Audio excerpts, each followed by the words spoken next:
Halo, selamat pagi anak-anak Bapak kelas 9 agama Katolik ya, dari beberapa sekolah. Salam kenal, selamat pagi. Tentu ini baru saya bisa tampak muka ya, walaupun selama 1 semester kita sudah belajar ya. Salam kenal dari saya, Pak Palar Siahaan ya. Memang sangat-sangat disayangkan ya, kita tidak bisa tatap muka. Namun apapun itu, belajar harus tetap jalan. Nah, melihat perjalanan belajar kita selama 1 semester kemarin, saya melihat sudah cukup bagus. Namun ada perbaikan di sana sini yang perlu kita lakukan bersama, khususnya kalian anak didik kami ya. Ada yang keluar dari WA group tidak tahu alasannya apa,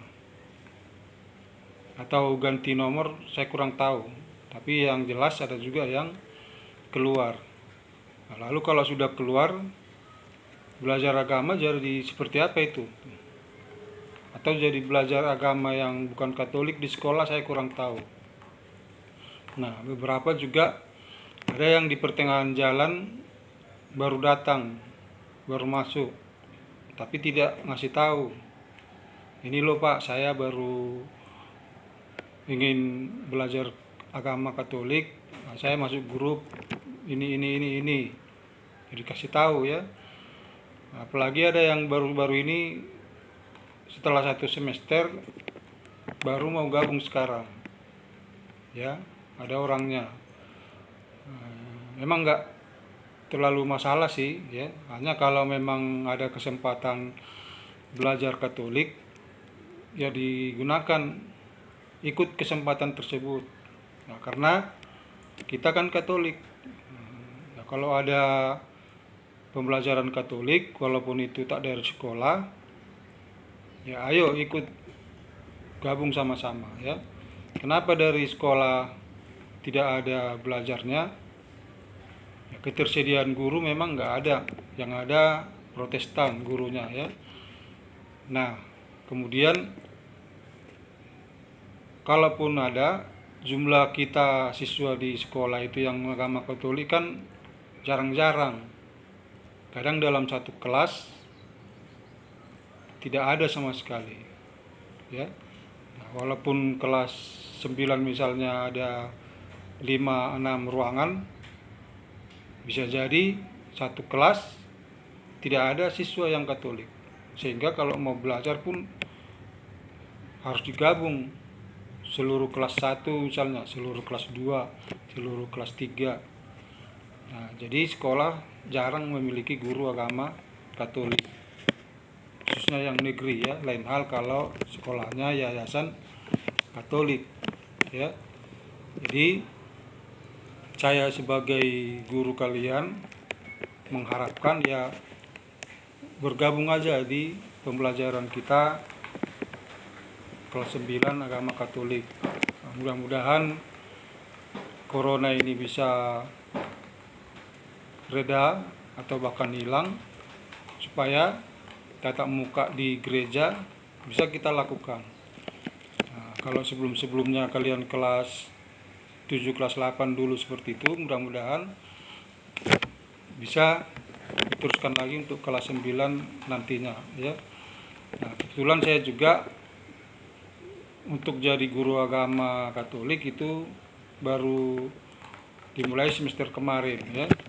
Nah, sebenarnya saya guru agama Katolik bukan ya. Saya guru matematika di SMA. Hanya karena umat paroki Kerahiman Ilahi, kebetulan juga guru, kebetulan gereja membuat belajar agama bagi siswa yang Katolik yang di negeri yang tak ada gurunya dilakukan di gereja. Saya dipercaya untuk mengajar di kelas 9, kelas kalian saat ini ya. Jadi pesan saya, kalau memang ada pembelajaran dari gereja, ayo gabung ya. Dan itu tadi yang keluar masuk itu apa ceritanya. Nah, kalau keluar betul-betul dikasih tahu alasannya apa. Nah, saya bingung juga. Terus kalau sudah keluar, belajar agamanya jadi seperti apa itu? Jadi disayangkan kita tidak menyatakan gabung di sekolah dengan yang Kristen Protestan itu salah, tidak ya. Tapi karena ada pembelajaran dari gereja, ya kita lakukan yang itu. Kalian ikutlah yang itu. Nah, berikut untuk metode belajar yang selama ini di Classroom, Google Classroom, tetap kita lakukan pembelajaran di semester 2 ini di Classroom juga ya. Masih Classroom yang kemarin. Nah, bahannya dari mana? Nah, selama ini kita pakai atau saya posting link e-paper ya, buku agama Katolik yang mengajar atau materi kelas 9. Nah, jadi di semester 2 ini juga lebih kurang sama ya. Bahan-bahan yang saya akan suruh kalian kerjakan, bahan yang dari e-paper online ya. Saya kira ya lebih kurang pelajaran daring yang berjalan sekarang ini ya sama seperti itu ya. Setidaknya membuat tugas. Ya, namanya juga daring. Nah, kalaupun ada tatap muka ya tetap juga sebelum ada tugas guru menjelaskan. Nah, sekarang penjelasan guru hampir-hampir tidak ada. Bukan berarti isi pelajaran yang kalian mau tahu tidak bisa dimengerti tanpa guru ya. Karena sifatnya banyak bacaan. Lain hal kalau matematika atau yang lain mungkin banyak penjelasan yang harus dijelaskan dulu, ya rada-rada sulit ya. Tapi kalau hanya membaca, saya kira tidak sesulit yang dibayangkan ya. Karena selama semester 1 kemarin juga saya lihat bagus ya, cukup bagus beberapa orang yang senantiasa mengumpulkan tugas.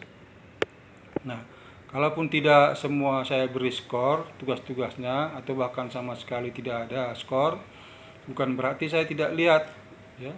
Tetap saya lihat hasil tugas yang kalian upload. Satu persatu, orang per orang saya lihat. Hanya untuk mengoreksi, apalagi yang essay kadang agak susah-susah gampang ya.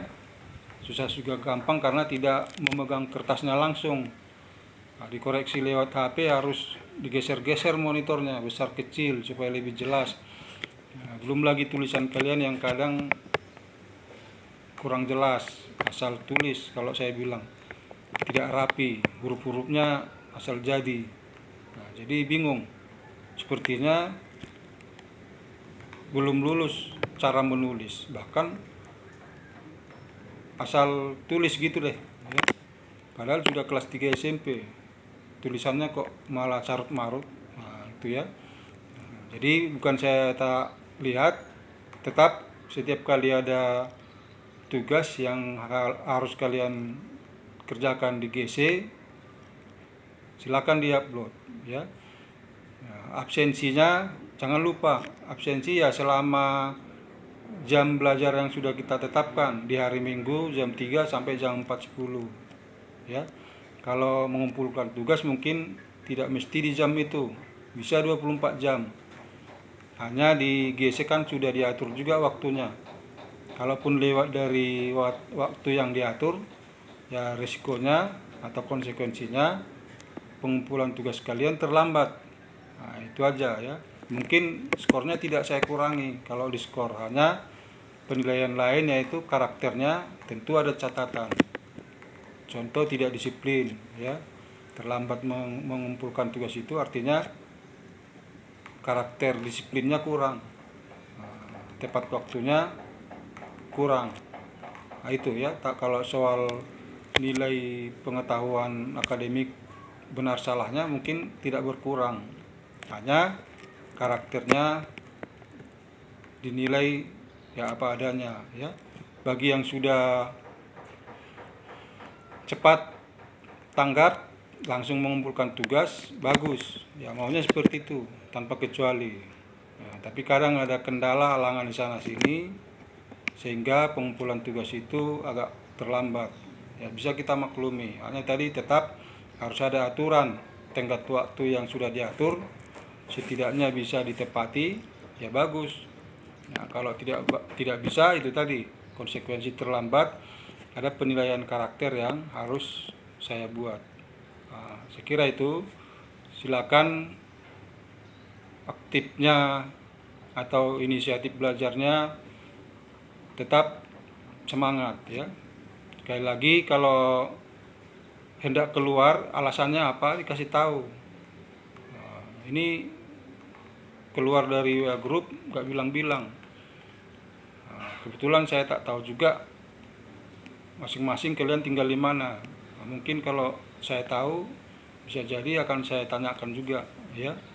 Nah, kemudian kalau minggu di gereja atau Sabtu pun, untuk anak usia kalian belum diperbolehkan ikut misa ya, karena gejala COVID yang masih belum berhenti. Nah, jadi yang misa ke gereja itu sekarang orang-orang dewasa seperti kami. Mudah-mudahan COVID-nya segera hilang, supaya misa juga bisa seperti biasa ya. Nah, pesan terakhir, jaga kesehatan. COVID belum hilang. Kalau dikatakan jangan berkerumun, jangan pergi ke tempat yang berkerumun, kecuali satu dan lain hal sangat penting, dan itu pun terapkan protokol kesehatan, jaga jarak, pakai masker ya. Saya kira seperti itu. Mudah-mudahan bisa dimengerti dan dipahami, dilaksanakan. Nah, kita atau saya akan menyambangi kalian lagi di belajar daring kita di GC atau di WA ya. Selamat pagi, sekian dan terima kasih.